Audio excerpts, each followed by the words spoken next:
muros públicos, muros inclusivos para todo el mundo. Alambre de espino estatal, público y el alambre de espino somos todos, ¿no? Como dirían los estatistas. Y os protegemos, entonces vótanos. Viene la firmeza, viene la mano dura, por fin hace falta la derecha. Se escucha a veces, ¿no? Y no es tan infrecuente, se escucha. Aquí lo que hacía falta era una dictadura otra vez. Aquí lo que hacía falta era mano dura, hombre, ya de una vez, meter a toda esa gente en la cárcel. Y si mete a alguien en la cárcel que es inocente, pues bueno, a veces las cosas son duras y para salir de a una mala situación a veces hay que cometer injusticias también. Qué peligro esa ideología. Hola, soy Andrés Caramés y esta es la 13ª de, esperemos, muchas sesiones en las que intentaremos sencillamente aportar ideas, lecturas, referencias, análisis de actualidad, de la sociedad y de la cultura, con el fin de entender el mundo y, con humildad, intentar encontrar formas de hacer de él un lugar un poco mejor. Sabéis que en este podcast normalmente os traigo en cada uno de los episodios pues 1, 2, 3, incluso 4 temas que vamos desarrollando a lo largo del episodio y luego al final sí, esos agasajos culturales, ¿no? Una cita de un libro, una recomendación musical, etc.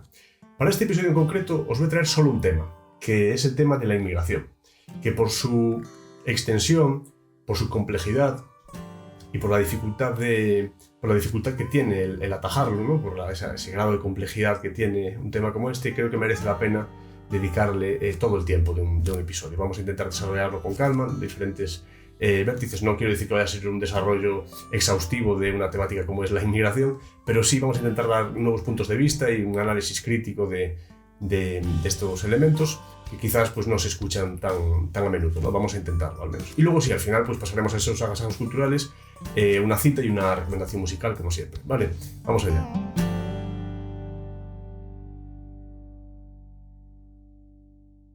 Bien, a diferencia de los formatos cortos como los de los shorts, los reels y esos otros vídeos que hacía y que todavía hago en las redes sociales, lo bueno de un formato largo como este de un programa, de un podcast, es que te puedes permitir explicar ideas complejas sin tanto problema. Al final, cuando nos dedicamos a hacer vídeo o contenido en formatos tan cortos, al final entramos en esa especie de competición por la atención de la gente, ¿no? Ya no son ni siquiera 30 segundos o un minuto, sino que muchas veces son esos primeros 4 segundos, 5 segundos que nos dicen que tienes como que enganchar a la gente con algo como muy amarillista, como muy inmediato, algo que choque mucho para que luego se quede en el resto del vídeo. Así es muy difícil desarrollar temas complejos y verdaderamente generar cualquier tipo de avance. Entonces eso es lo bueno que tienen estos formatos largos, ¿no? Que sin llegar a ser una cosa exhaustiva, no digo que en el programa de hoy vayamos a desarrollar de manera exhaustiva un problema como ese, un tema tan complejo como ese es el de las migraciones, pero sí que al menos pues, tenemos un poco más de tiempo para dar otras ideas, ¿no? Al menos ya digo lo que decía en la introducción, ideas que quizás no se manejen de manera tan frecuente pues, en los medios convencionales y tal. Entonces vamos a intentar al menos tocar algunas de esas ideas con calma. Es un tema apasionante, es un tema duro también, es un tema que está muy manoseado y es uno de los temas, ya digo, seguramente es uno de los temas que más se han embarrado a propósito, diría yo, por parte de las élites, como solemos criticar aquí en estos ambientes, en este formato, y se ha embarrado mucho. Entonces es un tema muy peleagudo, pero vamos a intentar con calma atajarlo. Bueno, yo creo que lo que se suele... Vamos a mencionar algunas ideas. Lo que se suele percibir como posturas pro-inmigración o anti-inmigración, ¿no? Pues izquierda, derecha, fronteras sí, fronteras no. Eso todo está desdibujado, diría yo, ¿no? Y si Vox o Sumar o el PSOE o cualquier otro partido acertase en cualquiera de las posturas que esos partidos puedan adoptar, lo harían, a mi modo de ver, del mismo modo en el que un reloj estropeado da la hora bien 2 veces al día. Es decir, cualquier alineamiento que nosotros podamos sentir hacia las propuestas pro o anti-inmigración que cualquiera de esos partidos políticos pueda... Digo, eso es como podría mencionar todos los otros, los que forman parte del arco político ideológico. Si alguna vez nos sintiésemos alineados con alguno de esos sería, creo yo, pura coincidencia, porque ninguno de ellos creo que baje a la raíz del problema. No es una crítica así al aire, sino que creo que tengo razones para pensar eso. Y lo más grave de esto es que a casi nadie le afecta, creo yo, de verdad, ni le preocupa esa gente. Y las razones por las que migran, por ejemplo, las razones por las que sufren. Y los propios conflictos que surgen luego, que sí que surgen, los famosos barrios tensionados y todo esto, ¿no?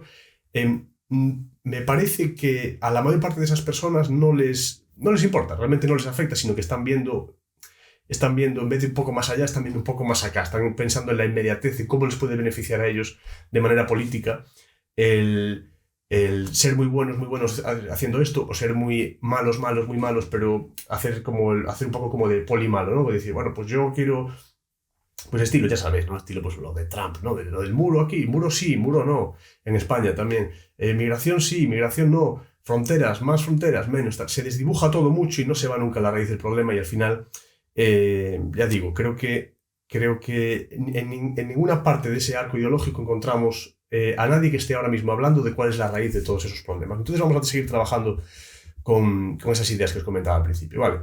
Yo tengo aquí algunas notas. Vamos a ver. Imaginemos por un momento un país en el que todas las personas, ya sé que esto es un ejercicio así utópico, pero creo que es interesante, os guío, os llevo conmigo en un ejercicio así utópico, ¿no? Imaginemos por un momento un país en el que todas las personas vivan en su pequeña casa, con un pequeño jardín, con un huerto y que esté vallada por fuera, ¿no? Limitada esa casa. Bien, pero que forme parte de un pequeño pueblo, de una comunidad.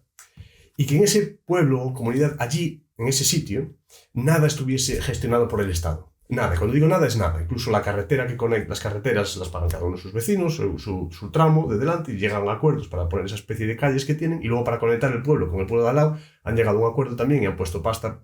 Los que tienen coche, los que no tienen coche no participaron, o participaron solo de manera subsidiaria cuando han ido a comprar productos con furgonetas que han utilizado esas carreteras, por poner un ejemplo, ¿no? Por hacer un ejercicio así, ya digo, utópico. Pero bueno, allí no existe el Estado, allí no hay nada que esté gestionado por el Estado, ¿vale? Si uno de nosotros, uno de cualquiera de las personas que me estéis escuchando, quisiese emigrar allí, a ese pueblo, ¿a dónde iría? ¿De qué trabajaría si quisiese ir a ese pueblo? Tendría que pedirle permiso a alguna de las personas que ya vive allí para ver si le dejan vivir en su casa, ¿no? Porque allí las casas que hay son de personas que están allí viviendo y no hay ninguna casa libre. O sea, una cosa que creo que es interesante pensar es que no es tan normal que haya tantas casas libres y que haya esas distorsiones tan grandes en el propio mercado inmobiliario, ¿no? Que haya zonas donde en ese pueblo normalmente puede haber alguna casa libre, no estoy diciendo que no, pero bueno, más o menos cada uno vive en su casa y están a lo suyo, ¿no? Entonces, ¿a dónde ibas a ir? Bien.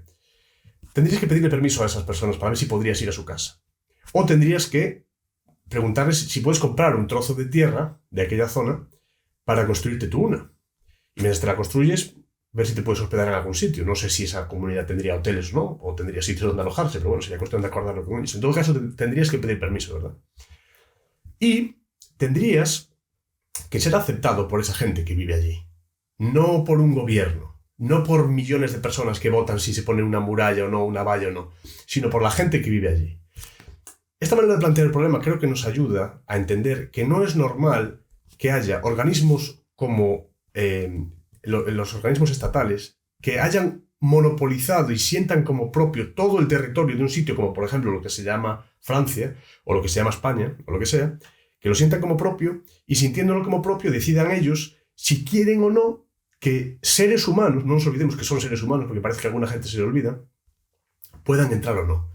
Yo no voy a entrar en casos muy específicos que a mí, por ejemplo, me han tocado de cerca, de personas con las que yo quería estar y que el Estado español no les estaba permitiendo venir y diremos, ¿a dónde? Yo les estaba pidiendo dinero, les estaba pidiendo una paga para esta persona, les estaba pidiendo, no sé, que le diesen una casa gratis, que le diesen una pensión, no, sencillamente era una persona que yo quería que estuviese cerca de mí, en mi casa, y no podía, porque el Estado español no le estaba dejando. No podía estar en mi casa, ni siquiera. Es mi casa, entonces, si yo no puedo tener a otro ser humano que yo quiera en mi casa. Creo que son preguntas que hay que hacerse. Bien, pues ya digo, en caso de ir a esa pequeña comunidad, cualquiera de nosotros, tendría que ser aceptado por esa persona. Ya digo, no por un gobierno, no por un conjunto de votos, no por millones de personas a la vez, sino por la gente de ese sitio en concreto, ¿no?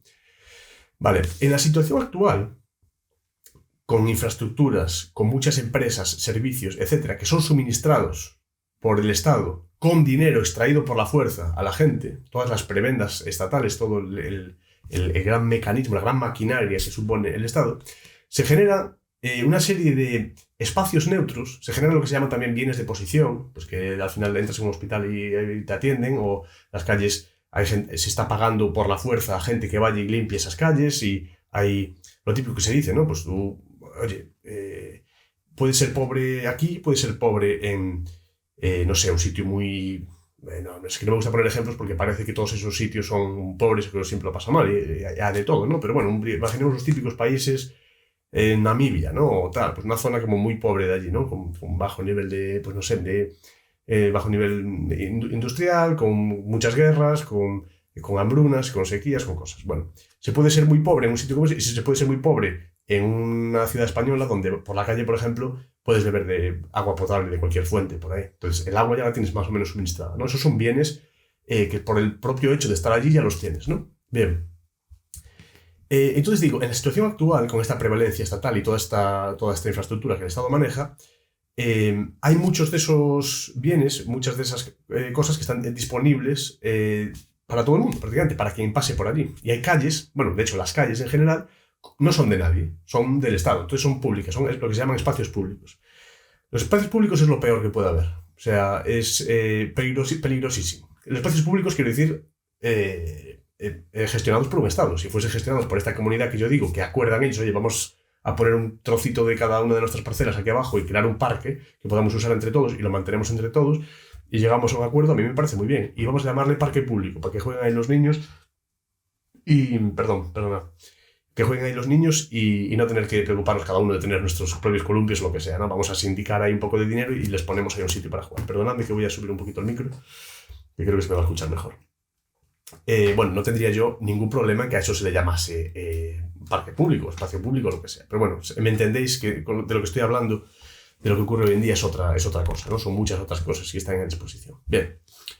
Claro, primero, los estadistas, más de lo que se entendería por la izquierda hoy en día, lo que dirían en una situación así es que el Estado ha de ayudar a todo el mundo que quiera venir y pagarlo con el dinero robado a la clase trabajadora, ¿no?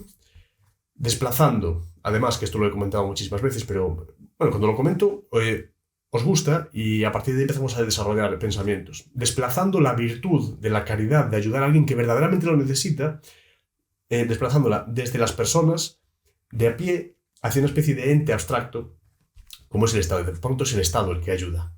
Le roba a la gente y luego él ayuda y se ponen ellos la medalla. Que, como me dice mucha gente en comentarios, ¿qué sería de la gente pobre si no fuese por el Estado, ¿no? O sea, encima nos perdona la vida después. Es lo que nos faltaba, que nos perdonen la vida. Bien, y claro, luego dice, somos muy buenos, el gobierno es muy bueno, vótanos, ¿no? Que somos, oye, salvamos a la gente. Primero creamos una necesidad, creamos un problema donde no lo había y luego lo solucionamos malamente, habiéndonos quedado con una parte de lo que hemos robado, pero que somos muy buenos, así que vótanos. Vale. Y además pedirán seguramente la integración forzosa en distintas zonas de esas personas que hayan llegado ahí, lo quieran esas personas o no.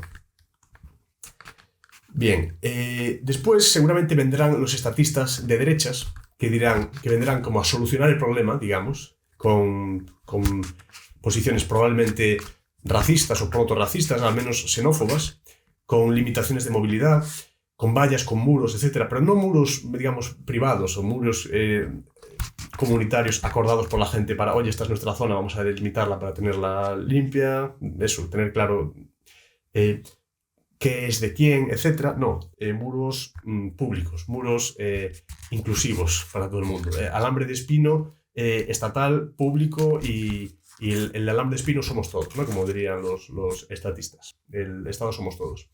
Eso, limitación de movilidad, cierre de fronteras, más policía, que esto les encanta, mucha policía, y si pueden tener muchas banderas de España por todas partes, pues mucho mejor, y pasaportes para todo el mundo, ¿no? Pasaportes y problemas para pasar de un sitio a otro, etc. Bien. Es decir, van a traer el mensaje de somos muy firmes y os protegemos, entonces vótanos. Viene la firmeza, viene la mano dura, por fin, hace falta la derecha. Se escucha a veces, ¿no? Y no es tan infrecuente, se escucha. Aquí lo que hacía falta era una dictadura otra vez. Aquí lo que hacía falta era mano dura, hombre, ya de una vez meter a toda esa gente en la cárcel, y si, bueno, se mete a alguien en la cárcel que es inocente, pues bueno, a veces las cosas son duras y para salir de a una mala situación a veces hay que cometer injusticias también. Qué peligro esa ideología, qué peligro, madre mía. Entonces, bueno, entre estatistas de izquierdas y estatistas de derechas, así nos van las cosas, al final son la misma basura. Entonces, precisamente, como digo, por haber espacios comunes, calles que son de todos o de nadie, podríamos decir, subsidios, pagas, infraestructuras y toda otra serie de cosas que no son de nadie, la gente genera, en la gente se genera la sensación de que les están robando.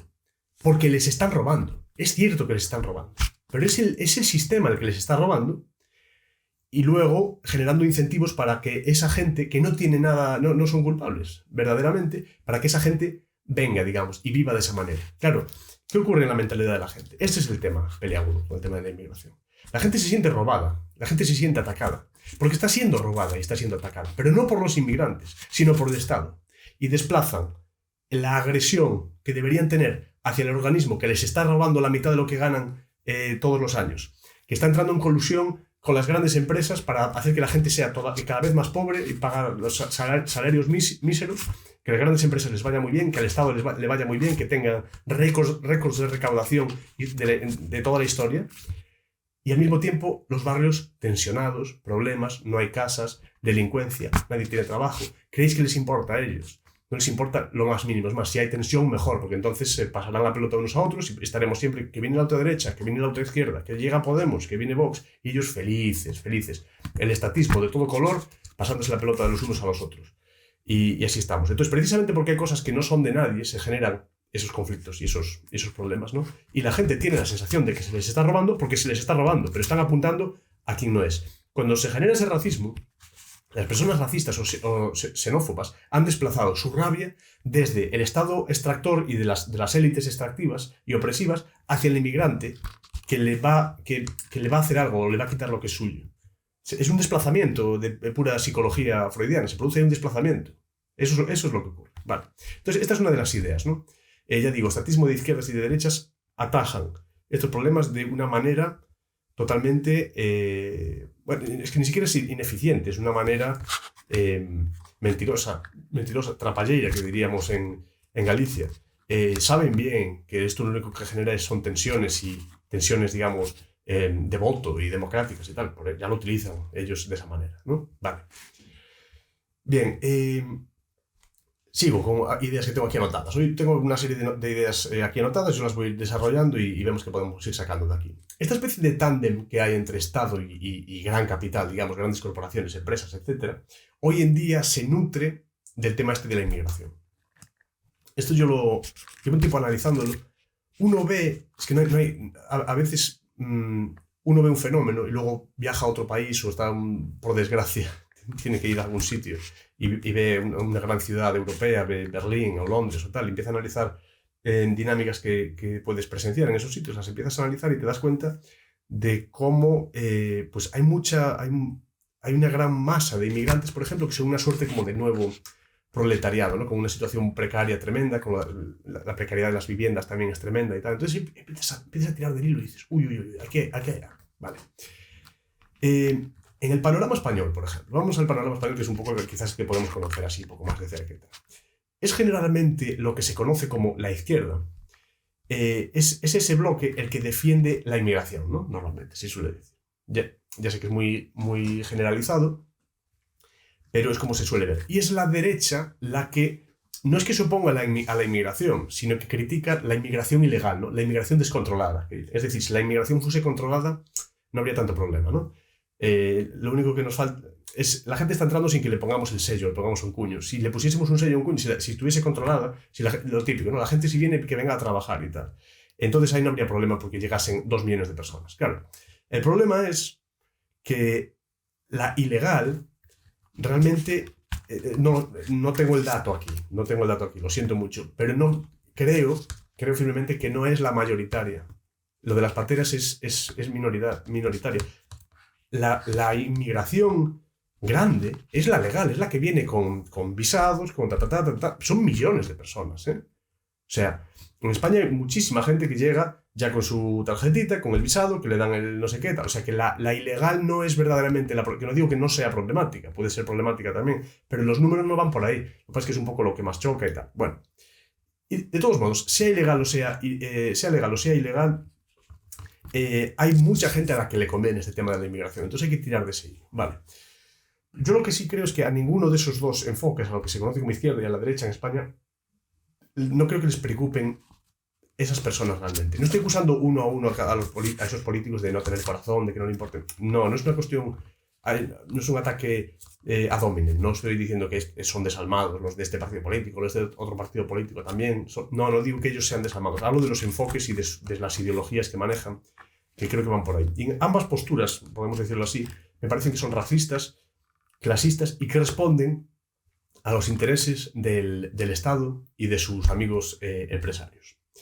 Bien, si a lo que se conoce como la izquierda le importase realmente abolir las fronteras, como a veces parecen querer defender, tendrían automáticamente que proponer abolir la Policía Central y el Ejército. Digo, ¿por qué no abolimos la policía y el ejército? Que son los que, una de las principales funciones de la policía y del ejército es precisamente formar esas fronteras, construirlas literalmente y protegerlas, ¿no? ¿Por qué no abolimos la policía esa centralizada y el ejército? Son los que protegen esas fronteras. El resto son faroles. Sí, hay que abolir las fronteras, que venga todo. O sea, todo a la vez no se puede, como podemos imaginar, ¿no? Y luego, esto es muy curioso, luego lo que se conoce como derecha, que no es que critique la inmigración en general, sino que agita una especie de problema real que existe, que es la tensión en los barrios, los problemas culturales, los posibles choques culturales que pueda haber, etc. Y todo eso ocurre, y es un problemón grave. Y no hay más que irse a una de estas grandes ciudades, irse a Barcelona, a algunas zonas de Madrid, en Vizcaya, Murcia, no sé qué, y hay problemas con esto. Bien, pero hay que ver de dónde vienen y quién es culpable y a quién beneficia. Entonces, cuando agitan el problema ese de la inmigración, a mi modo de ver, no es para acabar con el Estado. Por supuesto que no, porque los estatistas de derecha son tan estatistas o más que los de izquierdas. No es para eso, sino para optar a una especie de Estado centralista, grande, fuerte, con mucha policía, con muchas banderas de España, con mucho ejército, con muchas medallas y muchos generales y sargentos y patria, y una especie como de telón de fondo de una especie de España que fue grande y un imperio que está detrás de nosotros, y el Cid y tal. No, el Cid era un mercenario que trabajaba también para los moros y para esto y para eso. No, da igual. Nuestros grandes guerreros, y Gonzalo de no sé dónde, y Hernán Cortés y tal. No, todo ese background ahí como heroico y tal. Para generar un gran Estado, ¿no? Fuerte, policial, donde las cosas se cumplan. Lo que decía antes, ¿no? Hay mucha gente que lo que hace falta era mano dura aquí, ¿eh? Como, bueno, lo estamos viendo con Bukele, por ejemplo, ¿no? Que hay gente a la que le hace le hace mucho tilín esa imagen como autoritaria. Que yo creo que en muchos casos, lo digo así, en muchos casos creo que hay un problema, hay un cierto problema edípico, en muchas de estas cosas. Yo creo que hay chavalada que por cogérsela como un papel de fumar, por decirlo así, ¿no? Bueno, es que no quiero decir barbaridades, pero me entendéis. Hay muchas ocasiones en las cuales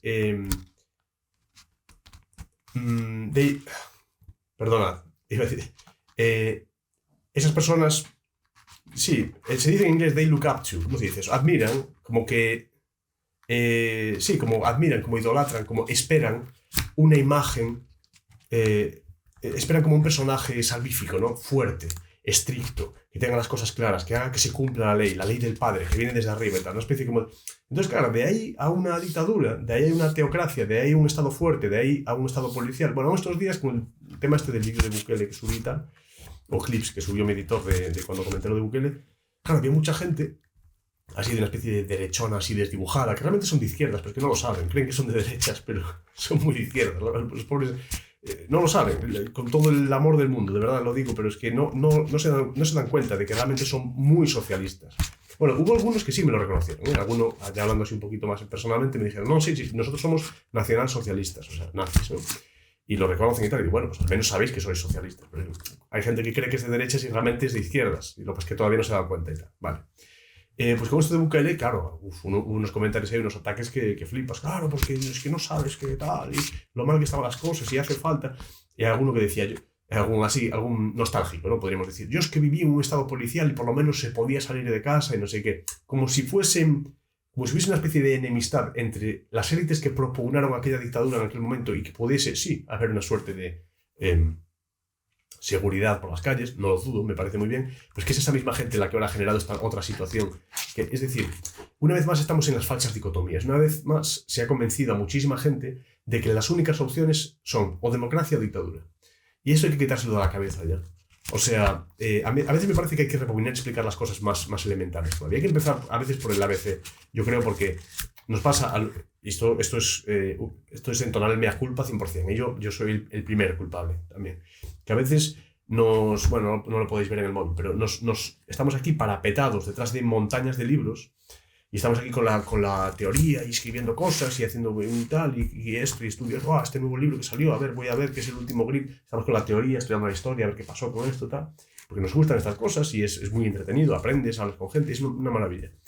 Pero lo que digo, a veces estamos en estas cosas, pero cuando sales ahí a la realidad te das cuenta de que hay personas que tienen una nostalgia por tiempos pasados que alucinan. Pero bueno, vamos a eso. Entonces, con esa especie de nostalgia dicen que es que, yo es que era...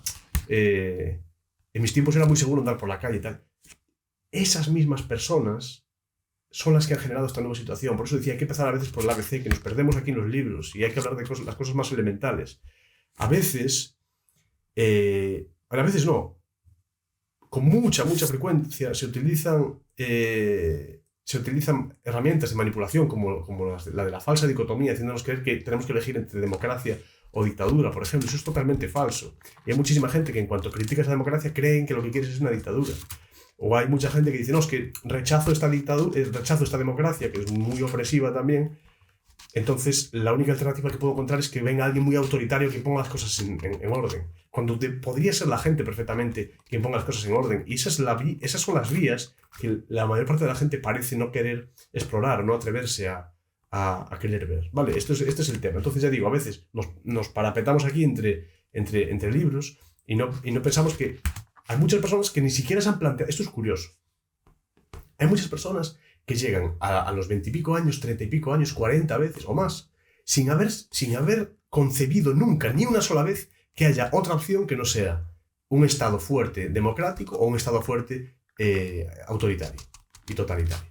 La democracia es totalitaria también, pero digo, me refiero de corte más de totalitario autoritario, ¿no? Como una dictadura militar, policial, etc.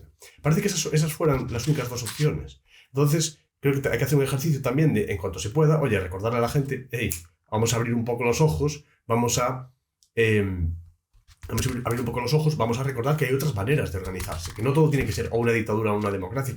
Es que hay muchas personas que cuando escuchan programas como el mío, por ejemplo, y de otra gente que trabaja este tipo de ideas, estoy teniendo un déjà vu, por cierto, que flipáis, pero bueno, estoy así a título... sabéis la sensación esa, ¿no? Pues me está dando ahora. Seguramente voy a comentar estos temas, lógicamente, en muchos vídeos. Digo, hay muchas personas que escuchan estas ideas por primera vez en su vida.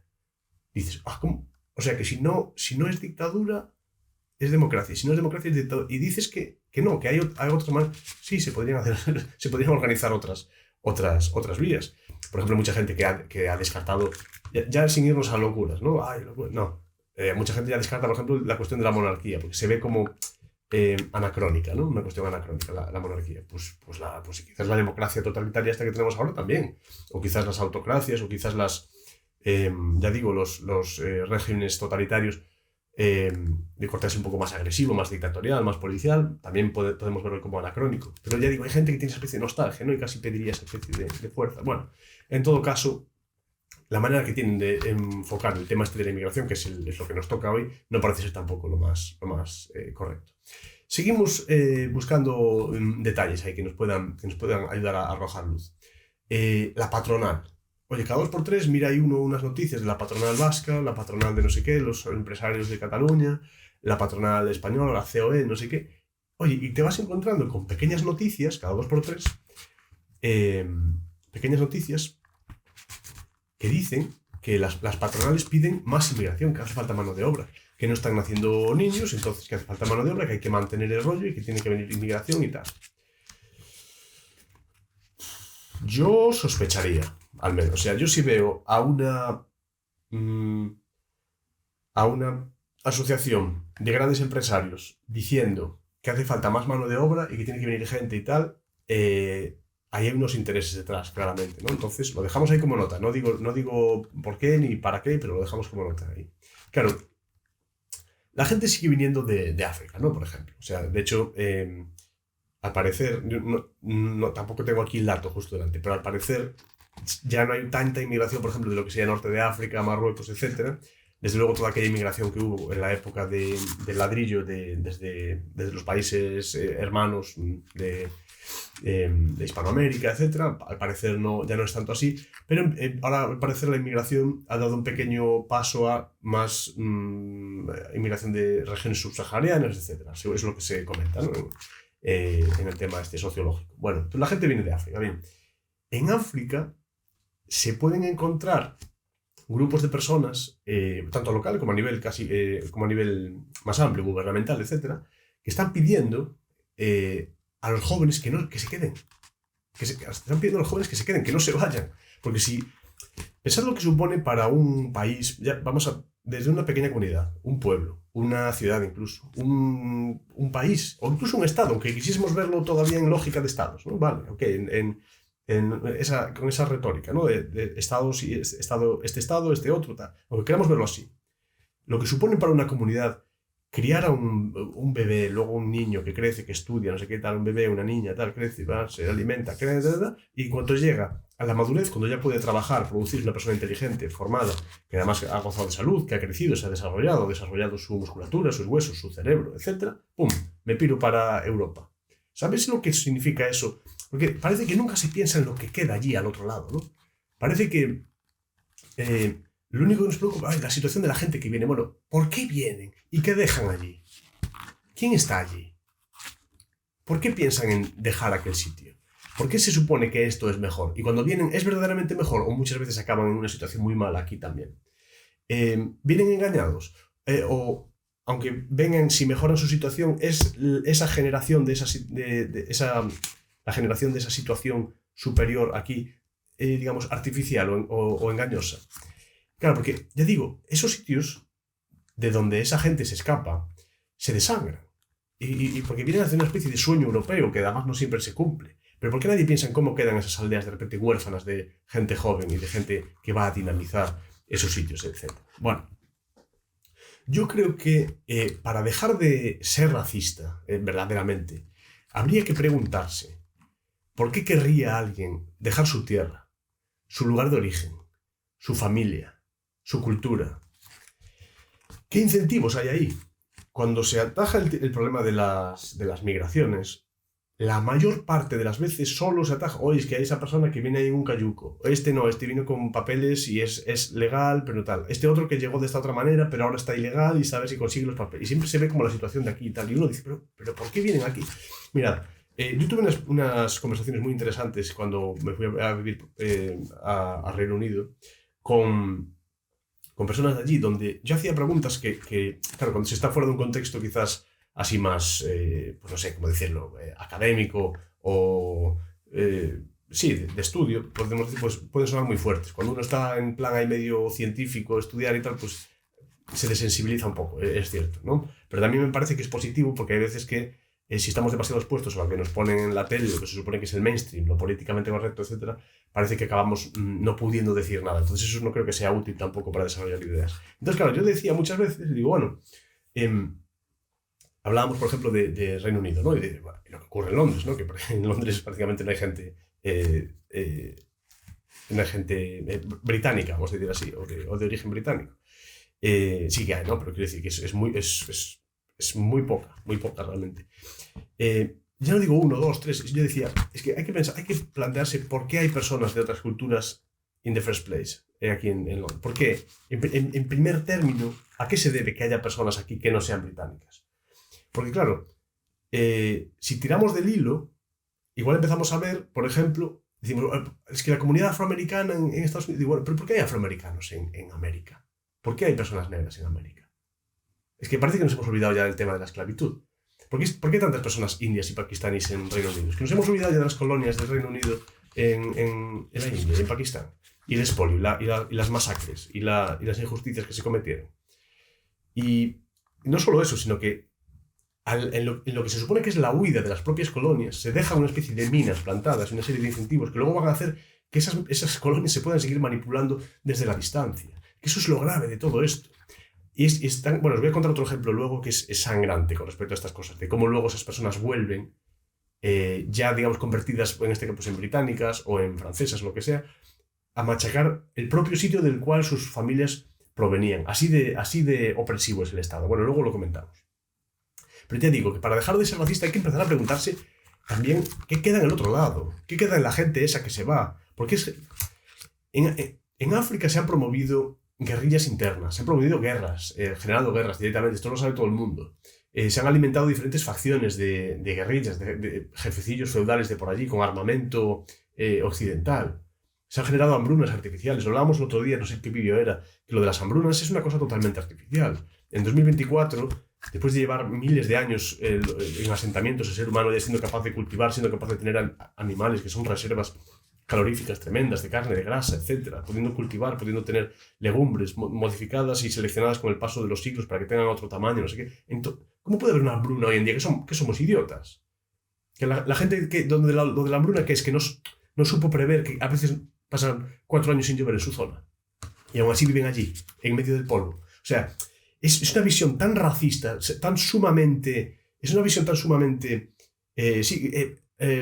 racista y tiene un componente de superioridad tan grande que es repugnante el pensar, no, es que hay sitios en África donde tienen como hambrunas, ¿no? Allí recurrentes, parece como que son idiotas, están allí en medio del polvo y otra vez que pasan 2 años y que no llueve, vaya, supongo que nos moriremos de hambre. Es así entonces, o sea, esa gente no sabe que la zona en la que viven a veces pasa eso, no pueden irse a otro sitio que sea más verde, tenga más agua, etc.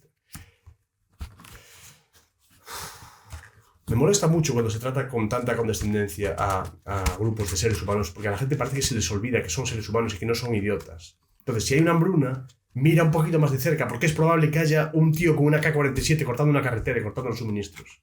Y que estén raptando a niñas y haciendo cosas horribles con ellas.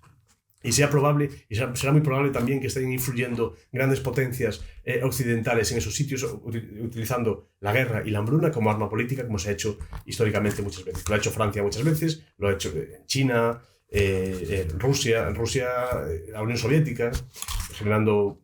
la Unión Soviética generó en Ucrania una hambruna a propósito. Bien. Es que son temas conocidos, el Holodomor, todo esto. Quiero decir, las hambrunas, las guerras, etcétera, se utilizan como arma política para mover a la gente de aquí para allá, para generar estos incentivos, etc. No podemos olvidarnos. Y tampoco cuando nos referimos a sitios como África, como India, como Asia, como Sudamérica, etcétera, que desde Europa se ven como sitios que están menos desarrollados, parece que son bobos allí, como si esa gente fuera menos inteligente que la gente occidental. Eso es muy grave, pensar de esa manera. Bien. Entonces digo, para dejar de ser racistas y de ver a esas personas de esa manera, hay que empezar a preguntarse qué ocurre en origen. Y luego otra cosa, una pequeña cuña aquí muy rápido. Esto no quiere decir tampoco que todos los problemas que haya en esos sitios, en esos continentes, África es gigante. Coged uno de esos mapas que no me acuerdo de los nombres, pero sabéis que hay diferentes maneras de disponer un mapa mundi. Hay mapas que hacen, como ocurre ahora, que Estados Unidos, Rusia y tal sea gigante, la Antártida se ve gigante también, Groenlandia se ve gigante, y luego hay otros países que teniendo otro tamaño, incluso el propio continente africano se ve muy, muy pequeño con respecto al tamaño que realmente tiene, ¿no? En proporción con los otros territorios. Bueno, coged un mapa de esos que son un poco más justos, o el propio globo terráqueo en Google Earth o lo que sea, y mirad el tamaño de África, es una cosa gigante. Bueno, pues un continente gigante como ese, ¿no? El pensar que todos los problemas que puedan haber allí están ocasionados por occidentales, muchos sí, y estamos hablando aquí del colonialismo, estamos hablando de la injerencia estatal y de la violencia y de lo que se haya hecho en esos sitios, por ejemplo, cuando uno lee sobre las burradas de lo que hicieron los belgas, ¿no? En el Congo, etc. Bueno, en fin, muchos problemas sí, pero no todos, porque si de repente quieres totalizar la situación y decir que todos los problemas que hay en África y que hubo, etc., vienen por los occidentales y que allí todo era paz y amor y toda la gente maravillosa y nunca hubo problemas, nunca hubo esclavistas allí, nunca hubo tal. Eso es tratar a esas personas como si no fuesen humanas. Algunos propios intelectuales africanos o pasar también con los nativos americanos, pasar en muchos sitios, los propios pensadores de esos sitios le dicen, con mucho acierto a mi modo de ver, a los intelectuales occidentales, perdón, déjennos a nosotros también ser malos, déjennos a nosotros también tener partes oscuras en nuestra historia. y hacer cosas malas, y que nosotros también hayamos tenido esclavos, y también hayamos hecho guerras, y también hayamos cometido errores. De lo contrario, si nos estáis diciendo que somos paz y amor y todo en conexión con la naturaleza, etc., nos estáis tratando prácticamente como si fuésemos un pájaro, como si fuésemos un antílope. Y no, somos seres humanos. Tenemos capacidad para hacer el mal también. También nos equivocamos y hacemos guerras, y hacemos crueldades. Solo si se nos permite tener nuestra propia historia con luces y claros, seremos por primera vez percibidos por sociedades como las occidentales como seres humanos como ellos. Ese es el tema. Es mucho más racista tratarlos como si fueran todos chachiguay que decir que son personas igualmente complejas como las otras. Parece mentira tener que decirlo, pero es que eso es un problema que hay. Es este tema de, ay, bueno, es que mira, las personas de allí, ¿no? Ay, es que son tan monos, Es una condescendencia, eso es un racismo inaceptable. Entonces ya digo, no es que todos los problemas que hay allí tengan origen occidental, muchos sí, esas injerencias de las élites europeas hicieron mucho daño en esos sitios, en los sitios que ahora serían, digamos, postcoloniales. Sí que es verdad que hubo mucho daño, pero no quiere decir que todo. Vale, entonces quería añadir esa cuña porque a veces parece que, no, ahora de repente solo es occidente. No, perdón, no.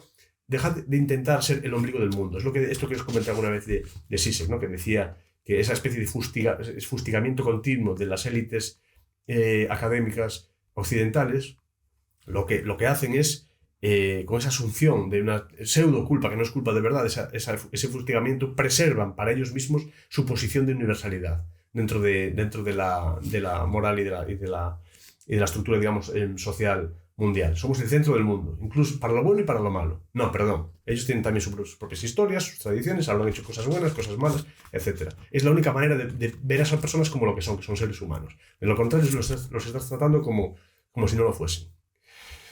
Bien, pues nada, ese pequeño excurso para hablar de la parte psicológica también, que es muy grave cuando se da. Me acaloré un poco.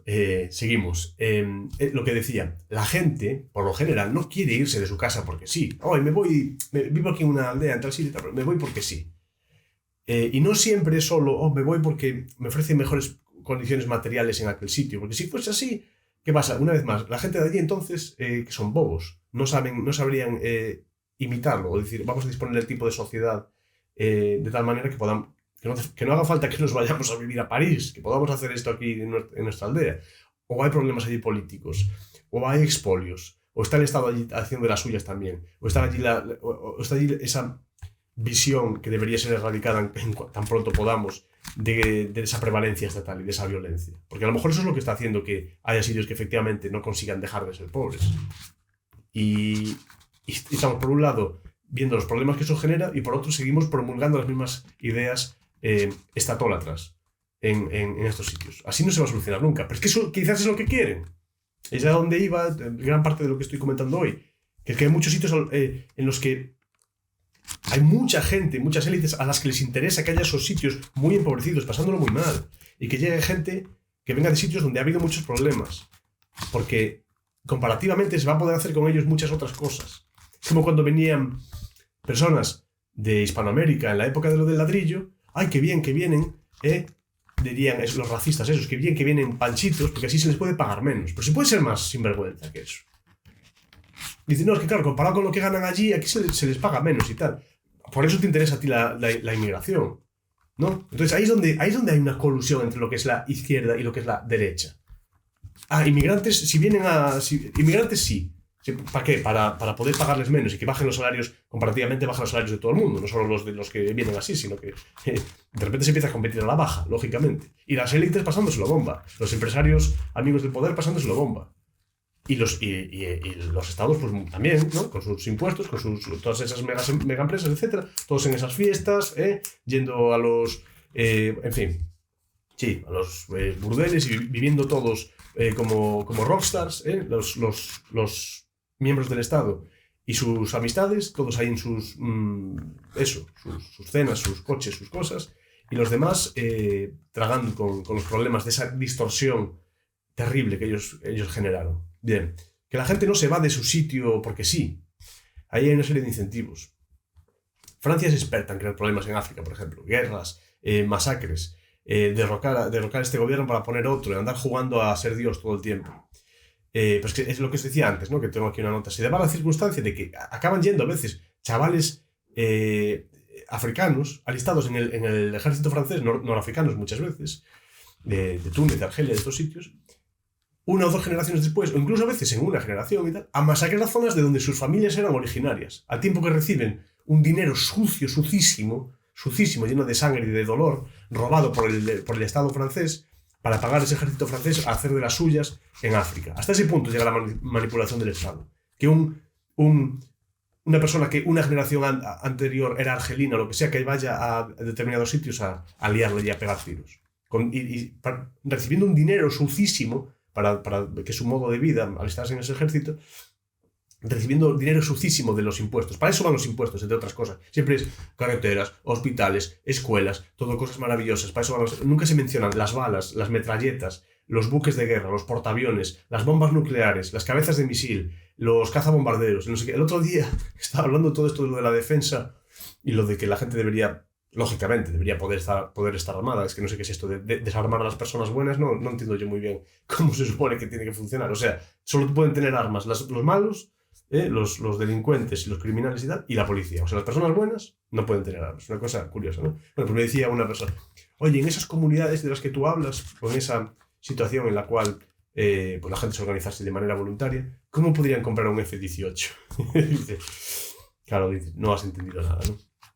Y está bien, no tienes por qué entender nada, porque lógicamente escuchándome a mí, que humildemente voy dando unas 4 pinceladas en cada uno de los episodios que pongo por aquí, cada uno de los vídeos, un pequeño texto, un tal, pues lógicamente no se va a entender así, ni escuchándome a mí, ni a nadie. Bueno, hay gente maravillosa por ahí, 1.000.000 de veces más potente que yo explicando estas cosas, pero es que ni siquiera escuchando a esa gente tan potente lo vas a entender de una. Es que todo requiere dedicarle tiempo, requiere pues, leer mucho y estudiar y comparar y hablar con gente y tal, ir desgranando un poco la cosa, separando el grano de la paja para entender tal. Porque claro, me decía, pero entonces ¿cómo iban a comprar un F-18? Y dices, joder, es que la verdad es que aún falta mucho por comprender. Si todavía piensas en el eje ese de tener que tener un F-18 o no tenerlo, ¿no? Es que no habría, como dije muchas veces, no habría F-18 en primer término, no habría bombas atómicas si no hubiese Estado que financiase la propia el propio desarrollo, ¿no? Por ejemplo, de las bombas atómicas, etc. Pero bueno,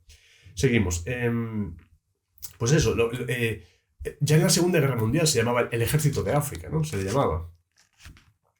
Los africanos, norteafricanos, ahí muriendo por una gente a la que le importaban nada, una basura, en el ejército francés en concreto. El ejército de Franco, por ejemplo. ¿Cuántos marroquíes había allí? O sea, esa gente no va porque sí, porque me gusta Franco y ya está. O sea, habría intereses políticos, habría intereses económicos. No había que pagarle a esa gente. ¿Por qué iba esa gente en concreto? ¿De dónde salió ese dinero? Porque ese es otro tema, de la financiación de estas milicias. ¿Cómo hizo Franco para utilizar todas esas milicias marroquíes, por ejemplo, para utilizarlas en la guerra? Lo que no entendemos es que las guerras realmente son peleas entre mafias que son tan grandes que tratan de incluir, y esto es lo que hizo que fuesen tan grandes la Primera Guerra Mundial y la Segunda, que tratan de incluir a toda una nación, a toda una población. Por eso son tan grandes, ¿no? Eso es lo son guerras entre mafias. Franco y sus soldados, no sé qué, eran una parte de una mafia que se subleva y había otra mafia de la República que tenía ahí su control también del Estado y sus milicias y sus cosas. Son mafias que se pelean, pero el problema está en eso, en que ideológicamente convencen a toda una nación de que es que si no estás conmigo estás contra mí. Generan, una vez más, como dije antes y he dicho en tantísimos episodios, una dicotomía donde no la había.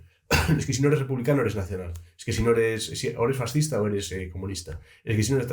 Bueno, claro, pues esas dicotomías al final la gente las enfrenta. Por eso la batalla de las ideas y esto que estamos haciendo aquí es tan importante, porque si no, puede volver a ocurrir. Y de hecho no estamos, cuidado, a veces da un poquito de miedo. Pero bueno, insisto, esa pobre gente siendo manipulada y utilizada, ya digo, como carne de cañón, se manda a morir a esos sitios por cuestiones que ni les van ni les vienen, y muchas veces por un mísero salario que de poco les va a servir en cuanto les peguen un tiro allí en el frente. Eso pasa mucho.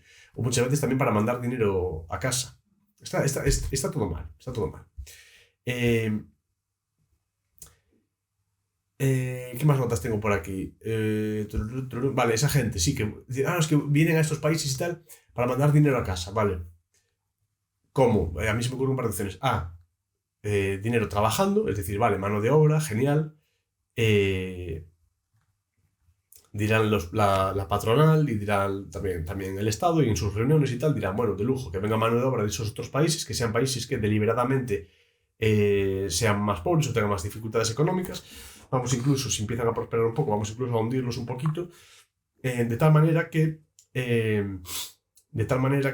cuando vengan, la situación comparativamente sea mejor aquí, y entonces, digamos, que se quejen menos o acepten condiciones laborales más duras, etc. ¿Por qué? Porque a la gente de aquí ya no le cuela. Es que este es el problema. Por eso, las personas europeas, de raíces europeas, no están teniendo hijos ya prácticamente. Por eso las personas de raíces europeas están desapareciendo. No es que estén desapareciendo, hay muchas, pero quiero decir que no, la tasa ¿cómo se llama? De reemplazos, no me acuerdo del nombre, bueno, que no se está cumpliendo, que en muchos sitios, creo que en España es de 1,6 o algo así, 1,5, o sea, va para abajo. Necesitas al menos 2 para reemplazar a los propios padres, ¿no? Que están teniendo a sus hijos. Entonces, se están teniendo menos hijos que los propios que la propia pareja de progenitores. Entonces esa cosa va para abajo. ¿Con qué se quiere reemplazar eso? Mano de obra que venga de otros sitios. Y que, a poder ser que venga de sitios que estén suficientemente mal como para que esas personas acepten cosas que de otro modo la gente local no aceptaría. Eso es una de las cosas que ocurren. Porque hay gente aquí que por propio desarrollo, digamos, civilizatorio y por una suerte de proceso de acostumbrarse a los modos de vida urbanos y las comodidades, etc. Hay muchos trabajos que ya no te los aceptan y que ya nadie quiere hacerlos. Y ahí entonces sí, a ir a la fresa, a ir al no sé qué, a ir a la obra, a hacer esto, a hacer lo otro, entonces allá sí que podemos meter mano de obra. Ahí le parece bien la inmigración ya a la derecha, a la izquierda, a todo el mundo. O sea, si esos inmigrantes vienen, pero van a doblar el lomo, a trabajar 14 horas, a ir a la obra y tal, ahí ya no nos parece tan mal. Y a veces se dice así abiertamente, bueno, es que si vienen a trabajar y tal, ¿qué ocurre? ¿No hay gente aquí? ¿Por qué hace falta tanta mano de obra? Este es el tema, ¿quién se lo está llevando crudo entonces? Si hace falta toda esa mano de obra, si hay todos esos problemas, los salarios no suben, qué raro, ¿no? Cuando hay una demanda tan alta de trabajadores, es raro que no aumenten los salarios como tendría que ocurrir de manera orgánica, para generar una mayor oferta de fuerza laboral, ¿no? Es decir, oye, hace falta gente, subo los salarios para que más gente quiera trabajar de esta manera, no solo traerlas. Pero hay trabajos que la gente ya no te quiere hacer. La gente por aquí, cuidado, que también nos hemos acostumbrado a lo que sea. Y aunque quisiesen hacerla, no hay gente, no están haciendo gente, no hay bebés nuevos. Ahora se habla del tema con el baby boom, ¿no? Que hay una generación ahí que es tan amplia que la gente ahora de más de 30 años o no sé qué edades y que gane más de no sé cuánto, tiene que hacer, le van a cobrar como, no sé cómo le llaman, no sé qué de la solidaridad, ¿no? Que es un impuesto, básicamente, porque esas pensiones no es una cotización, esa gente no lo guarda, ese dinero no queda guardado en ningún sitio para cuando ellos se jubilen, es un impuesto para seguir prolongando el problema que con las pensiones, pues unos cuantos años más. Pero bueno, que me voy por las ramas. Ya digo, mano de obra de sitios que estén suficientemente mal como para que luego puedan tragar con ruedas de molino en estos sitios, o B, esa gente que viene, manda dinero a casa o trabajando, por esto que acabo de decir, o B, con ayudas, por ejemplo. Y claro, los empresarios amigos del gobierno también contentos porque así además se genera una especie de suelo salarial, también una especie como de precariado permanente, y esa gente, pues ya digo, acabará aceptando salarios que los europeos no aceptarían y así pueden pagar menos a todo el mundo en general. O sea, es una especie como de competición hacia abajo y se generan pues esos barrios de mucha gente que no ni siquiera está trabajando porque los salarios mínimos es una de las cosas que generan. Tú generas todo ese problema, toda esta problemática, todos estos incentivos. Traes a toda esa gente, sin formación, sin no sé qué, sin no sé cuánto, para que supuestamente hagan los trabajos chungos. Los empresarios amigos del gobierno contentos, el gobierno contento también, el gobierno contento y dando esas ayudas, etc. Pero de pronto, la gente esa que supuestamente tendría que incorporarse al mercado laboral, le quitas todos los primeros peldaños de una escalera y le pones un peldaño súper altísimo, que es que mínimo a ese chaval de X país, muy joven, que no tiene formación, que no tiene experiencia laboral, que no tiene nada de eso y tal, mínimo tienes que pagarle este dinero. Entonces, son esas retóricas. Un dinero que seguramente esa persona no produzca lo suficiente como para que ese dinero se le pague. Pero bueno, es que les da igual, porque si no sacan de un lado, sacan del otro. Ellos saben bien lo que tienen que hacer, esos empresarios y esos miembros de los gobiernos. Y ya miraron la manera de que la cosa esté suficientemente mal y tensionada como para que la gente nunca se llegue a plantear verdaderamente cómo es posible que estén tan malas cosas, cómo es posible que la gente no pueda permitirse tener una casa, cómo es posible que que la gente a vuestro alrededor lo podréis ver, vuestras amistades, que estén en una especie de precariado permanente, que parece que nadie despega, y quien despega es a base de hacer artimañas o truquitos o conocer a alguien, es lo típico, tener contactos y tal. El otro día me comentaban, ¿no? Hicimos el directo ese, que fue brutal, por cierto, muchas gracias. El miércoles, lo haremos la semana que viene otra vez y ya vamos viendo, pero moló muchísimo. Decía, entonces, ¿crees que no es viable que haya gente que se haga súper, súper rica sin tener amistades o sin ser a través de prebendas estatales? Entonces, no, no, súper, súper mega rica, no, y millonarios, no. Es que si rascas en la superficie vas a encontrar un beneficio del Estado, una prebenda estatal. Por eso hay que separar también esas cosas, porque aquí creemos a veces en cuentos de hadas y tal. No, está el Estado detrás, están las ayudas del Estado detrás, están las licencias, están las prebendas, los certificados, los aranceles para prevenir que otras empresas no vengan a competir, eliminarle la competencia a tus amigos. Eso ocurre todo el tiempo. Oye, tengo ahí un amigo, tal, a ver si le puedes decir que ponga estas barreras de entrada, que solo pueda comercializar yo y nadie más y tal, este producto, así puedo poner el precio que yo quiera y comparativamente forrarme, porque no hay nadie que pueda competir conmigo. Así, eso ocurre todo el rato, así es como la gente se hace rica. Que es lo mismo que ir a tu amigo y decir, oye, te doy este dinero, al concejal o quien sea, te doy este dinero si me recalificas esta tierra para que yo pueda poner una urbanización allí. Cambia el suelo de esta manera, de modo rústico a modo urbano, y de pronto es una ganancia o sea, ese sitio pasa a valer muchísimo más, ya no digamos si encima construyes, etc. Y así es como a través de la política es cuando se hacen esas grandes cantidades de dinero, no es una cosa así orgánica que salga de la nada, es el Estado que mete ahí la pezuña todo el tiempo y que genera esas grandes acumulaciones de capital, es el Estado el que genera esas distorsiones gigantes. Y mientras, pues los de abajo, pues mangoneados. Y aún bastante vamos tirando, pero bueno. Entonces ahí está el tema. Entonces ahí es cuando esa derecha que tradicionalmente se asocia así un poco, ¿no? Como a lo de la patronal, la derecha son los ricos como racistas, ricos racistas, casposos, tal. Esa es como la derecha, ¿no? Bien, la patronal, no sé qué. Y ahí están de acuerdo con la izquierda. O sea, la izquierda pues, es gente que viene, que van a pagar las pensiones, ¿no? La pirámide poblacional y tal, hace falta que venga esa gente. Claro, lo de venir a pagar las pensiones también es muy hiriente, es muy, muy sangrante, porque, claro, lo de las pensiones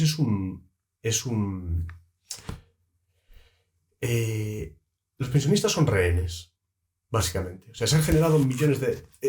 Es el único momento en la historia en el cual las personas que no están trabajando están ganando más que las personas que están trabajando. Esto, si lo miráis, podréis mirarlo por ahí en internet, el poder adquisitivo de los pensionistas, de personas que ya no están trabajando, es mayor que el de las personas jóvenes que están trabajando. Eso, si lo piensas, es una anomalía total. O sea, históricamente, si esos pensionistas hubiesen guardado su dinero, sus ahorros, hubiesen invertido, lo que sea, ellos podrían tener su dinero, lo que da. Pero luego, de mayores, al dejar de trabajar, si quisiesen dejar de trabajar, que es otra cosa muy rara, además, esa de jubilarse de todo, digo, podrá uno modificar sus intereses, sus actividades,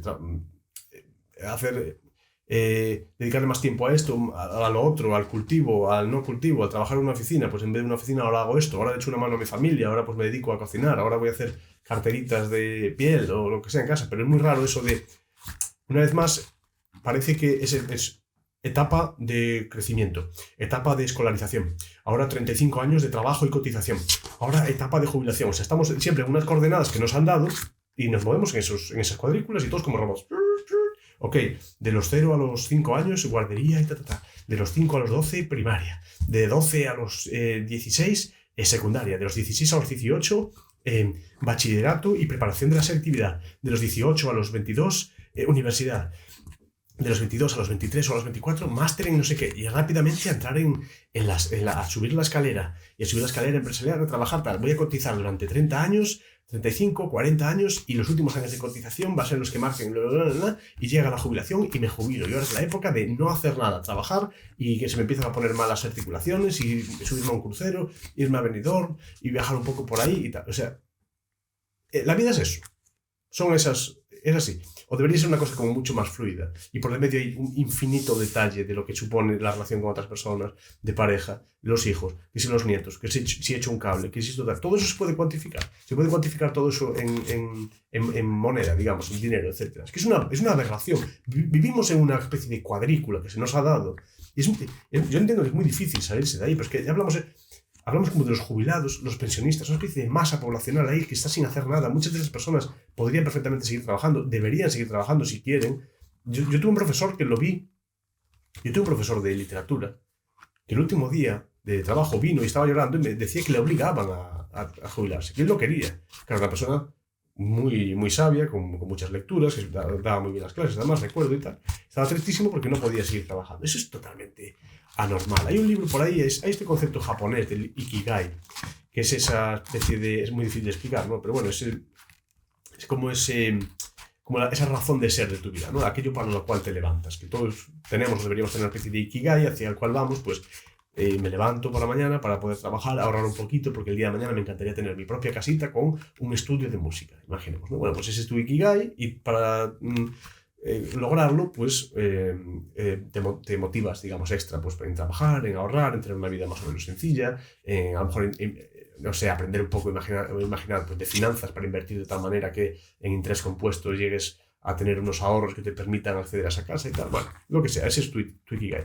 Pero comentaban que en muchas de estas blue zones que les llaman, estas zonas azules que hay en Japón, en esos sitios donde la gente vive muchísimos años, una cosa que ocurría era que la gente allí nunca se jubilaba realmente, no tenía la noción realmente de jubilación, sino que seguían haciendo cosas, quizás no tan laboriosas o tan físicas como cuando eran más jóvenes, pero podían enseñar, podían dar clases, podían echar una mano con los nietos, podían reparar un poco la casa, tal, podían hacer limpieza, podrían colaborar a lo mejor en una pequeña panadería.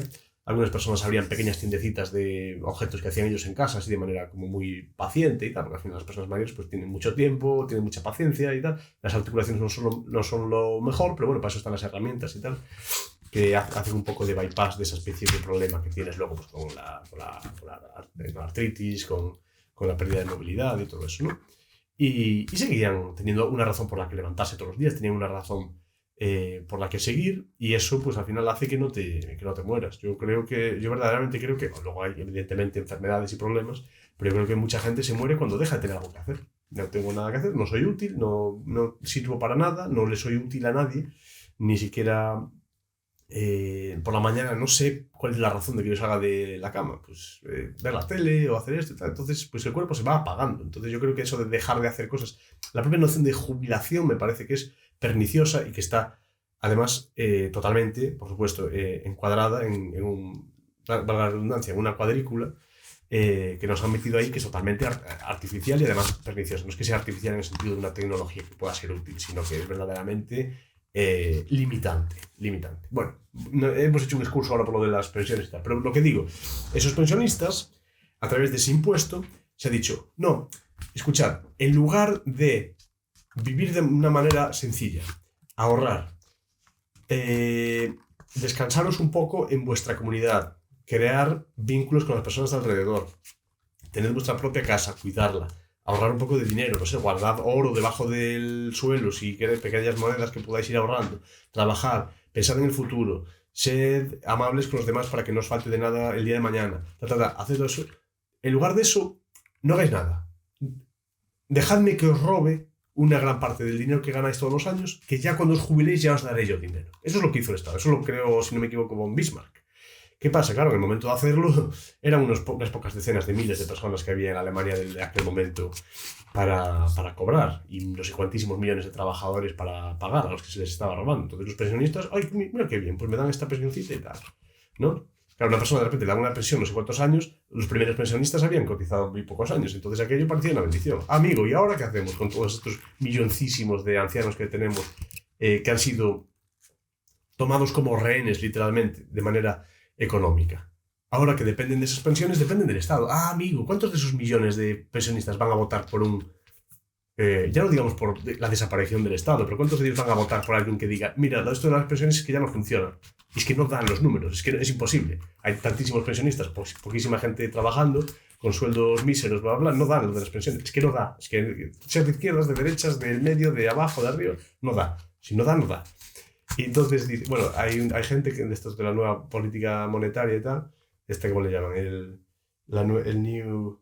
Ay, no me sale ahora el nombre. Bueno, hay una corriente económica, ahora es que me generan un rechazo que es que no puedo ni ponerlo con palabras. Pero bueno, yo creo que no me acuerdo del nombre, por una suerte casi como de represión, así, por el rechazo que me dan. Nada, que básicamente, bueno, uno de los defensores es el Eduardo Garzón, me parece que es el hermano de uno de estos políticos y tal de Izquierda Unida, que bueno, es más complejo que esto, ya lo sé, son ideas más complejas, ¿vale? Sí, hay ideas... Bien, es más complejo, pero básicamente no le ven ningún problema a imprimir dinero. Dicen, bueno, el Estado siempre va a tener la capacidad de imprimir más dinero. Así es como, o sea, este mundo así mágico y de hadas y tal, así es como ven un poco a las personas, ¿no? Dicen, oye, pero el Estado tiene tanto poder que al final siempre va a poder imprimir billetes y dárselos a la gente y tal. O sea, con entrar en Google y hacer hacer una búsqueda de hiperinflación en Alemania después de las guerras mundiales o hiperinflación en Venezuela y tal, y ver a gente en containers, o sea, estando de pie encima de millones de billetes que no valen para nada y lo están tirando así en las alcantarillas atascadas con billetes que la gente tira a la calle porque ocupa más sitio de lo que realmente valen, no valen para nada esos billetes. ¿De qué sirve imprimir billetes si no hay nada que lo respalde? Es que son ideas así como mágicas y tal, que hay gente que lo sigue pensando. Yo no sé, yo realmente cuando los escucho no creo que ellos crean eso de verdad, no creo que sean tan tontos. Yo me imagino, yo por eso tiendo a pensar que quizás son un poco malos y tienen intereses perversos.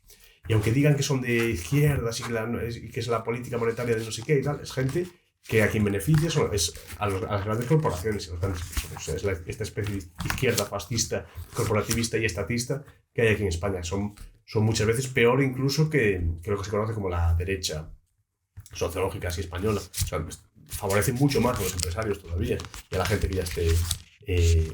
Bueno, los salarios mínimos que ellos mismos propongan ayudan a las grandes empresas y fastidian a los pequeños negocios.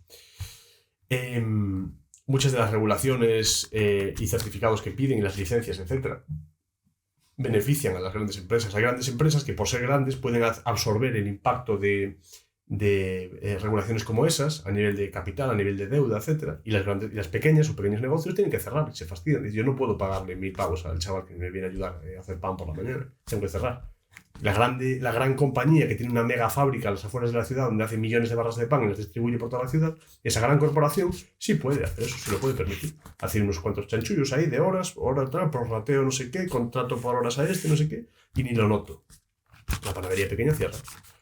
Espabilaos, que sois unos espabilaos, que se os ve el plumero, si es que decís que no, es que yo por la gente, yo trabajo por la gente pobre, si sois vosotros los peores, hombres, y luego además así es que vais a cenar con ellos, con los grandes empresarios, con el otro, con el tal, ya se os ve el plumero. A muchos ya no nos cuela, ¿vale? Ni los de la derecha, que somos aquí lo que queremos es firmeza, ¿no? Un estado ahí de policía, bien ahí, policía fuerte, dictadura, hacía falta mano dura, aquí tal. Ya no nos cuela y los otros tampoco. No, nosotros miramos por la gente de abajo. Sí. Os collos, como decimos aquí en Galicia. Os collos. Bueno, no me quiero encender, perdona. Bien, entonces nada. Por ir cerrando un poco con el tema este, yo creo que se está haciendo una especie de transferencia, tengo aquí una nota, una especie de transferencia de valor humano y también económico desde zonas como por ejemplo África, India, etcétera, hacia Europa.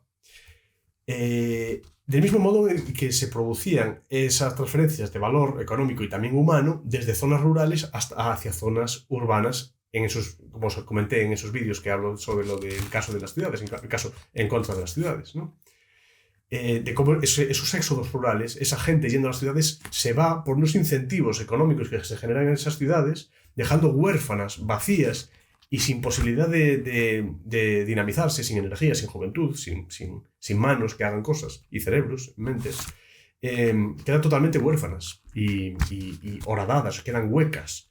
Y las ciudades, pues, acumulando esa gente que lucha unos con los otros, pisándose los unos a los otros para lograr llegar a la superficie y poder respirar un poco. Eso es en lo que se convierten las ciudades, en agujeros negros de recursos. Y bueno, nada, y luego las élites esas que dirigen esos sitios y esas ciudades, esas mega ciudades con toda esa gente ahí acumulada, etc. Esas personas, es que ese es el problema, ya ni siquiera viven allí donde se originan esos problemas. Los presidentes, los políticos, los grandes políticos, esos millonarios, millonarísimos, no viven en esas zonas donde hay esos problemas, donde hay zonas tensionadas. No viven allí en el barrio de Londres, en Kilburn, donde hay gente allí por la calle sangrando y con pústulas y con muletas y con trozos colgando y tal, viven allí, no saben ni dónde están los pobres y no tienen a nadie, está totalmente deslavazado, atomizado, todo el mundo sospecha de todo el mundo, criminalidad, un tema terrible, complejísimo. Esa gente no vive allí estos políticos, los presidentes, los mega ricos y tal, no viven en esos sitios. Viven, bueno, ya sabemos dónde viven. Lo que necesitan los megaempresarios y tal es mano de obra barata, revisada a la baja todo el tiempo y gente en precariedad, carnaza pura, barrios tensionados, problemas, etc. Y los políticos lo que necesitan son votos. Y de ahí, pues, por un lado, lo de las ayudas, toda esa gente que va viniendo, se le da la tarjetita y tal. Y pues, oye, que es que si no voto a este partido político, me quitan la paguita, o la quitan a mi madre o a mi mujer y tal. A lo mejor, oye, puede ser gente que tenga muchos problemas y tal. Da igual, es que ese no es el tema. Es que estás robando a una gente para darle a la otra. Y eso es lo que explicaba al principio.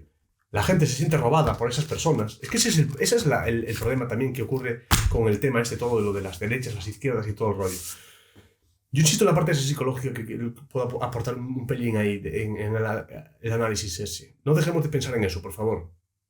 Esas personas que sienten esa especie de rabia hacia esas personas migrantes que les están robando, les roban el trabajo, les roban el dinero porque reciben las paguitas, porque no sé qué. No nos olvidemos que es el Estado el que les da las pagas. Es el Estado el que genera sus incentivos, es el Estado el que genera esas anomalías y esas distorsiones, ¿vale? Y se hace a propósito. Hay muchos mega empresarios a los que les conviene, al Estado desde luego le conviene y les importa un bledo que las zonas esas de barrio estén tensionadas. Es más, si están tensionadas, a veces pensarán algunos de los partidos incluso mejor, porque así podremos nosotros venir y decir, ¡pum!, poner la bandera encima de la mesa, poner cuanta más policía mejor, más ejército, más inversión en armamento, no sé qué, convertirnos en una superpotencia, en un imperio como fuimos antiguamente, arriba el no sé qué, arriba nuestro país y tal. Me niego a decirlo y tal porque no va conmigo esa basura. Vale, entonces eso es lo que ocurre. Eso es lo que ocurre. Tanto unos como los otros. Yo creo que está bastante claro, ¿no? Tengo aquí algunas otras notas más, no sé si merece la pena que comente algo más de esto. Bien, sí, bueno, nada, para cerrar eso. Todo esto que acabo de comentar, ¿vale? ¿Quiénes son las personas perjudicadas? Bueno, los propios inmigrantes, evidentemente, que sabemos cómo lo pasan y muchas de las cosas que ocurren, porque no es plato de buen gusto sentirse así, ni hacer a otra gente sentirse de esa manera, aunque estés recibiendo ese odio de manera subsidiaria, que la mayoría de los racistas realmente lo que son es antiestatistas que a través de una especie de represión y de frustración han desplazado lo que debería ser un odio hacia el sistema y lo han focalizado en unas personas porque les han dicho que ellos son el problema, que es lo que hicieron los nazis con los judíos. Es lo mismo, es exactamente lo mismo. Y es a ellos a los que hay que mirar, a esas élites, a ese Estado, son ellos. Porque a través de la manipulación te hacen creer que son esas personas en concreto los que te están robando, los que te están fastidiando. El día que esa gente diga, espera, sois vosotros los que me estáis robando y luego generando estos conflictos y estos problemas. Sois vosotros, me voy a unir con ellos, nos vamos a unir y os van a dar por ahí. Entonces, los propios inmigrantes son los perjudicados, las personas pobres de los sitios que reciben esa inmigración, esos famosos barrios tensionados y todo eso, que eso sí ocurre y es muy problemático. Y tercero, las personas de las zonas de las que vienen esas personas, que se quedan sin gente que lucha allí, sin gente que trabaja allí, sin gente que intente derrocar al poder que hay allí, sin gente que saque aquello adelante, que dinamice aquello, etc. O sea, toda esa gente, la gente de abajo, digamos, sale perdiendo. Y hay gente que sale beneficiada. Yo creo que con esto ya más o menos está claro. Y ese mismo concepto de minado, de extracción, de succión, de extracción de sangre de esas zonas hacia Occidente, hacia lo que sea, y esa creación de problemas totalmente artificiales para que se tensione todo y tal, esa extracción de recursos de energía vital, de energía humana, etc., es lo mismo que lo que ocurría y ocurre con el tema de las ciudades y las zonas rurales, ¿vale? Que es como empecé todo esto, porque el primer vídeo que se me hizo medio viral fue eso, ¿no? De vivir en las ciudades nos hace peores personas y tal, ¿no? Aquel vídeo famoso. Y de ahí sale un poco todo esto, ¿no? Entonces es el mismo concepto. Bueno, yo creo que nos ha quedado una exposición, bueno, no sé si buena o mala, seguramente mala, bastante deslavazada, pero entonces, bueno, no lo sé. Decidme en comentarios qué os ha parecido, si os gustó o no. Yo intenté poner una serie de ideas encima de la mesa, que son cosas que no se suelen comentar. Por el medio ha habido excursos, me he encendido en algunos momentos, en otros tal. Pero bueno, yo creo que algo habremos aportado, aunque sea un poquito, un pequeño granito de arena. Vamos a intentarlo al menos. Entonces nada, venga, vamos a pasar directamente ya a esos agasajos culturales. Dejadme que tome aquí una nota, porque luego me es muy difícil encontrar el segundo en el que paso los agasajos culturales y estoy ahí dándole vueltas. ¿Esto que son? 2, 21... Vale, o sea que tenemos 1 hora y 10, así tranquilamente. Igual un poco más, 10 y 1 hora y 20. Bueno, no está mal, no está mal. Vale, así luego encuentro el momento este. Pues nada, eso. Pasamos a esos agasajos culturales. Entonces, como cita, voy a hacer algo horrible, que es la autocita. Pero cuando pase al siguiente apartado lo veréis por qué también.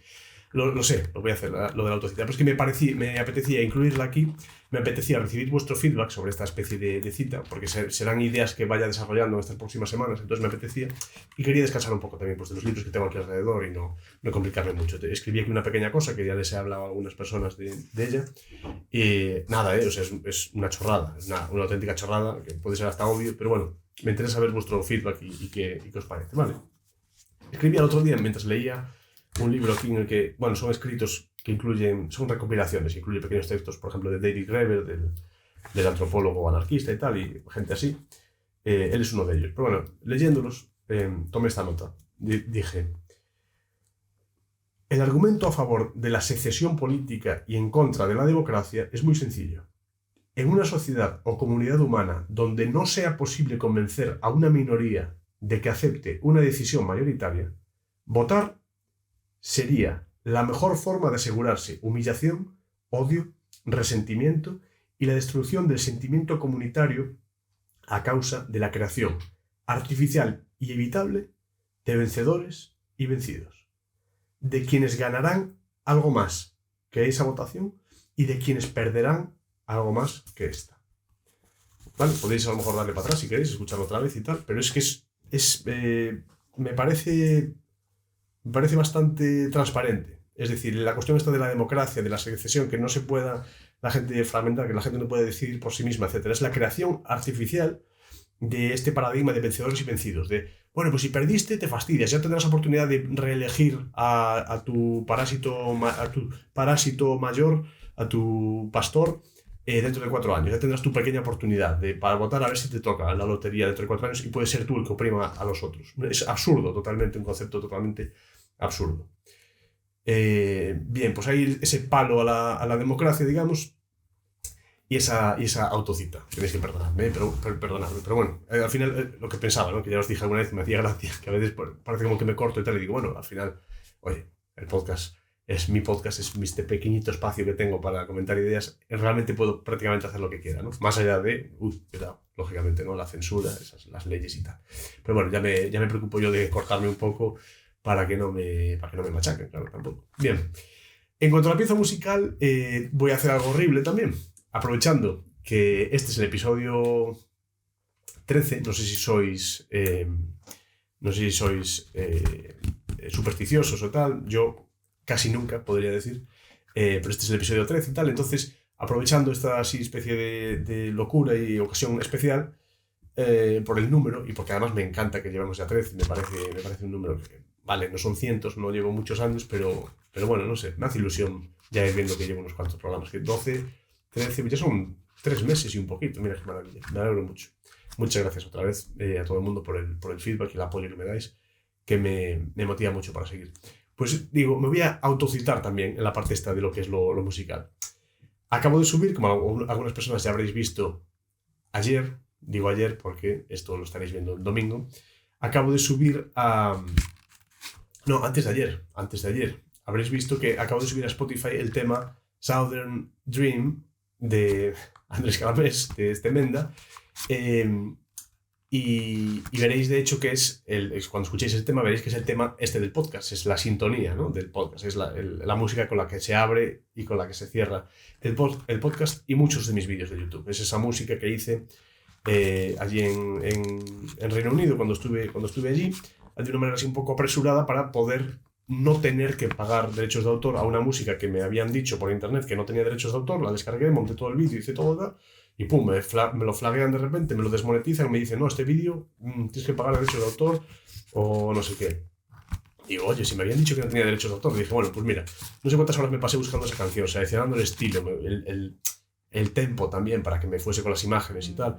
Y dije, pues mira, me la hago yo. Me hago una cosa así en el mismo estilo, con un tempo parecido, tal, para que me encaje con el vídeo y eso, y me lo grabo y tal. Y tenía allí el padre de mi pareja un teclado MIDI, lo conecté a mi ordenador ya con mis soniditos y tal, y allí no sé cuánto me llevó. En el vídeo de ayer dije 2 horas, es que no sé ni si fue eso, pero bueno, allí de manera improvisada, pum, guitarra, otra guitarra, esta acordes, el bajo, un poquito de percusión, pum, que le meto la batería, no sé qué, repito en loop unas cuantas, venga, exportar y lo meto en el vídeo.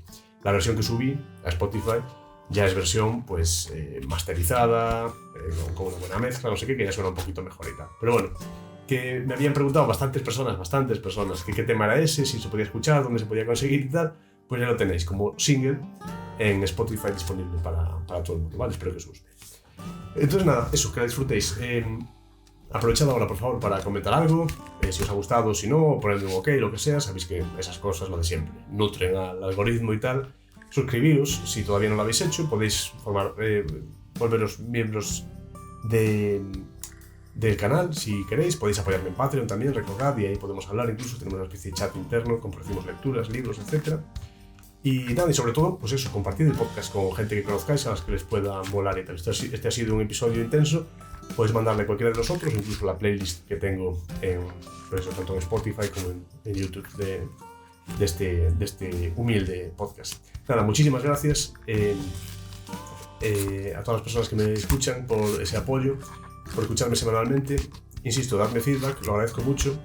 Y nada, eso. Muchas gracias una vez más. Me interesa vuestra opinión y nada, os leo en comentarios. Hasta pronto.